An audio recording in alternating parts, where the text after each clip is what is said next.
ஆவணி மாதம் பிறந்தவர் யாரு? ஆடும் வினையை ஒழிப்பது யாரு? ஆதவன் வணங்கும் தெய்வம் யாரு? பூமியை தாங்கும் புண்ணியன் யாரு?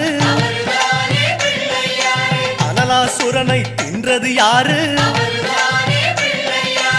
ஆணவம் நீக்கும் நாயகன் யாரு?